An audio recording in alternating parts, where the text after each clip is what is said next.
So this is Snowstorm 2013 from the 14th story in Toronto. And it's coming down pretty good.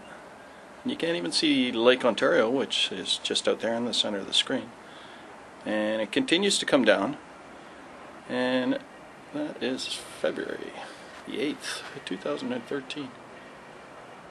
And we haven't had much snow here in years, so 1998 was the last giant snowstorm that we got, and that was it. But anyway, that's Snowstorm 2013 from Toronto, Canada. Call out the troops. Mal!